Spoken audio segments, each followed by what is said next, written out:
ಭೂ ಸುಧಾರಣೆ ಮತ್ತು ಭೂ ಮಸೂದೆ ಕಾನೂನು ಬಂದಾಗ ದಕ್ಷಿಣ ಕನ್ನಡ ಜಿಲ್ಲೆಯಲ್ಲಿ ಬಡವರ ಪರವಾಗಿ ನಿಂತು ಎಷ್ಟೇ ಒತ್ತಡದ ಮುಂದೆ ನಿಂತು ಅರ್ಜಿ ಹಾಕಿಸಿ ಬಡವರಿಗೆ ಇವತ್ತು ಆ ಭೂಮಿ ದಕ್ಕಿಸುವಂತಹ ಕೆಲಸ ಕಾರ್ಯದಲ್ಲಿ ಮುಂದೆ ನಿಂತು ಆ ಕೆಲಸ ಮಾಡಿದವರು.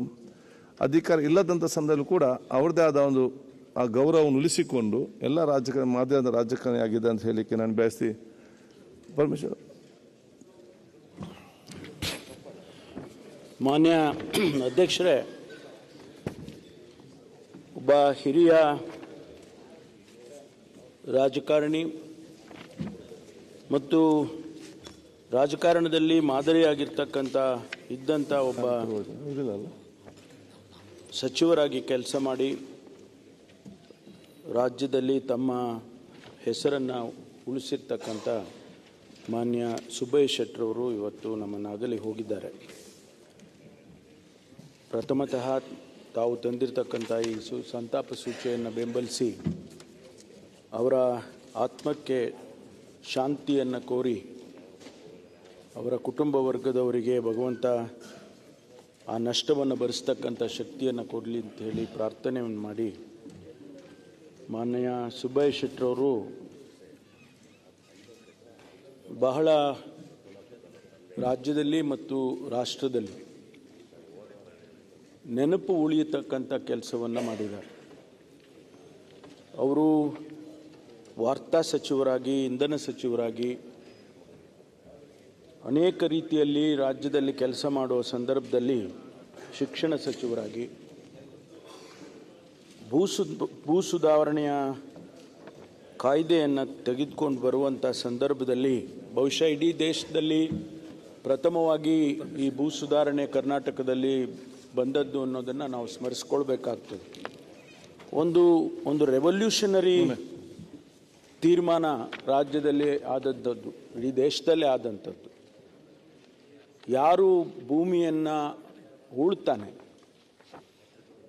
ಅವನಿಗೆ ಒಡೆಯ ಮಾಡಬೇಕು ಅಂತ, ಯಾರು ಆಬ್ಸೆಂಟಿ ಲ್ಯಾಂಡ್ ಲಾರ್ಡ್ಗಳಿಗೆ ಆ ಟೈಟಲ್ ಇರೋದು ಬೇಡ ಅಂಥೇಳಿ, ಯಾರು ಕಷ್ಟ ಬಿದ್ದು ದುಡಿತಾನೆ ಅವನಿಗೆ ಆ ಭೂಮಿ ಇರಬೇಕು ಅಂಥೇಳಿ, ಉಳುವವನೇ ಹೊಲದೊಡೆಯ ಆಗಬೇಕು ಅಂಥೇಳಿ ಒಂದು ಕಾನೂನನ್ನು ತಂದು ಇಡೀ ದೇಶದಲ್ಲಿ ಒಂದು ರೆವಲ್ಯೂಷನನ್ನು ಕ್ರಿಯೇಟ್ ಮಾಡ್ತಕ್ಕಂಥ ಸಂದರ್ಭದಲ್ಲಿ ಅವರು ಸಚಿವರಾಗಿದ್ದರು ಅನ್ನೋದು ನಾವು ಇವತ್ತು ಸ್ಮರಿಸ್ಕೊಳ್ಬೇಕಾಗ್ತದೆ.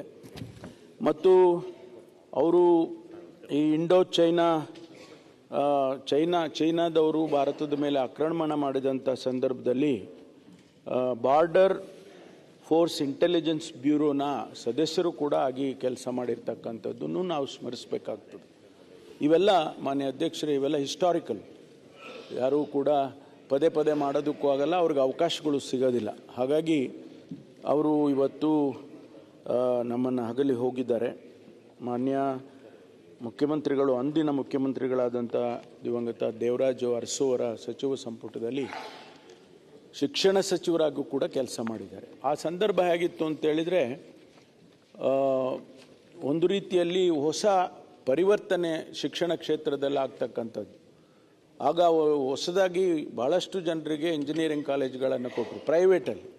ಈಗೇನು ನಮ್ಮ ರಾಜ್ಯದಲ್ಲಿ ಸಾಕಷ್ಟು ಇಂಜಿನಿಯರಿಂಗ್ ಕಾಲೇಜಸ್ಗಳಿದ್ದಾವೆ, ಅದರ ಶುರುವಾತ್ ಆಗಿದ್ದು ಮಾನ್ಯ ಸುಬ್ಬಯ್ಯ ಶೆಟ್ಟರವರ ಸಂದರ್ಭದಲ್ಲಿ. ಹಾಗಾಗಿ ಒಂದು ಹೊಸ ಬದಲಾವಣೆಯನ್ನು ಶಿಕ್ಷಣ ಕ್ಷೇತ್ರದಲ್ಲಿ ಕೂಡ ತರ್ತಕ್ಕಂಥ ರೀತಿಯಲ್ಲಿ ಅವರು ಕೊಡುಗೆಯನ್ನು ಕೊಟ್ಟಿದ್ದಾರೆ ಅಂತೇಳಿ ಅವರಿಗೆ ಅನೇಕ ಪ್ರಶಸ್ತಿಗಳು ಕೂಡ ಬಂದಿದೆ. ದೇವರಾಜ ಅರಸು ಅವರ ಪ್ರಶಸ್ತಿ, ಶಾಂತವೇರಿ ಗೋಪಾಲ್ ಗೌಡ್ರವರ ಪ್ರಶಸ್ತಿ, ಡಾಕ್ಟರ್ ದಾರಾ ಬೇಂದ್ರೆ ಅವರ ಪ್ರಶಸ್ತಿಗಳು, ಇವೆಲ್ಲ ಅವರಿಗೆ ಲಭ್ಯ ಭಾಜನರಾಗಿರ್ತಕ್ಕಂಥದ್ದು. ಹಾಗಾಗಿ ಇವತ್ತು ಅವರು ನಮ್ಮನ್ನು ಅಗಲಿರ್ತಕ್ಕಂಥದ್ದು ರಾಜ್ಯದ ರಾಜಕಾರಣದಲ್ಲಿ ಒಂದು ನಷ್ಟ ಹಾಗೆ ಅಂತೇಳಿ ನಾನು ಹೇಳ್ತಾ ಅವರ ಆತ್ಮಕ್ಕೆ ಶಾಂತಿಯನ್ನು ಮತ್ತೊಂದು ಬಾರಿ ಕೋರಿ ನನ್ನ ಮಾತನ್ನು ಮುಗಿಸ್ತೇನೆ. ಸನ್ಮಾನ್ಯ ಅಧ್ಯಕ್ಷರೇ, ರಾಜ್ಯದ ಮಾಜಿ ಸಚಿವರಾದಂಥ ಸುಬ್ಬಯ್ಯ ಶೆಟ್ಟಿಯವರ ನಿಧನ ಹೊಂದಿರತಕ್ಕಂಥದ್ದು ನಮ್ಮೆಲ್ಲರಿಗೂ ನೋವಿನ ಸಂಗತಿ. ತಾವೀಗಾಗಲೇ ಹೇಳಿದ್ದೀರ ಸುಬ್ಬಯ್ಯ ಶೆಟ್ಟಿಯವರ ಬಗ್ಗೆ. ಅವರು ತಮ್ಮ ಜಿಲ್ಲೆಯವರು. ಭೂ ಸುಧಾರಣಾ ಕಾಯ್ದೆ ಬಗ್ಗೆ ಭಾಳ ಆ ಜಿಲ್ಲೆಯಲ್ಲಿ ಹೋರಾಟ ಮಾಡಿ ಬಡವರಿಗೆ ನ್ಯಾಯ ಕೊಡಿಸುವಂಥ ಕೆಲಸವನ್ನು ಮಾಡಿದ್ದಾರೆ. ಮತ್ತು ವಿಧಾನಸಭಾ ಸದಸ್ಯರಾಗಿ, ಮಂತ್ರಿಯಾಗಿ ಇಂಧನ ಮತ್ತು ಶಿಕ್ಷಣ ಸಚಿವರಾಗಿಯೂ ಕೂಡ ಅವರು ಕೆಲಸ ಮಾಡಿದ್ದಾರೆ. ಸೊ ದೇವರಾಜ ಅರಸು ಮತ್ತು ಶಾಂತವೇರಿ ಗೋಪಾಲಗೌಡರು ದಾರಾ ಬೇಂದ್ರೆ ಪ್ರಶಸ್ತಿಗಳು ಸೇರಿ ಹಲವು ಪ್ರಶಸ್ತಿಗಳೇ ಬಾಧಕರಾಗಿದ್ದಾರೆ. ನಾನು ಕೆಲವಾರು 3-4 ಬಾರಿ ಭೇಟಿ ಮಾಡಿದ್ದೀನಿ ಅವ್ರ ಜೊತೆ, ಬೇರೆ ಬೇರೆ ಸಂದರ್ಭದಲ್ಲಿ ಭೇಟಿ ಮಾಡಿ ಮಾತಾಡಿದಾಗ ಭಾಳ ಸಿಂಪಲ್ ಮನುಷ್ಯ ಮತ್ತು ಸರಳ, ನಿರ್ಗಳವಾಗಿ ಮಾತಾಡುವಂಥ ಒಂದು ಚಾಕಚಕ್ಯತೆ ಇವೆಲ್ಲನೂ ಕೂಡ ಅವರಲ್ಲಿ ಇತ್ತು. ಅಂಥವರು ಇವತ್ತು ನಮ್ಮ ಮಧ್ಯೆ ಇಲ್ಲ. ಅವರಿಗೆ ನಾನು ನನ್ನ ವಿಷಾದ ತಿಳಿಸ್ತೀನಿ. ನಮ್ಮ ಪಾರ್ಟಿ ಪರವಾಗಿ ನಾವು ಕೂಡ ಸಂತಾಪ ಸೂಚನೆ ಮಾಡ್ತೀವಿ. ಹೆಚ್ಚಿನ ವಿಡಿಯೋಗಳಿಗೆ ಪ್ರತಿಧ್ವನಿ ಯೂಟ್ಯೂಬ್ ಚಾನೆಲ್ ಸಬ್ಸ್ಕ್ರೈಬ್ ಮಾಡಿ, ಬೆಲ್ ಐಕಾನ್ ಕ್ಲಿಕ್ ಮಾಡಿ.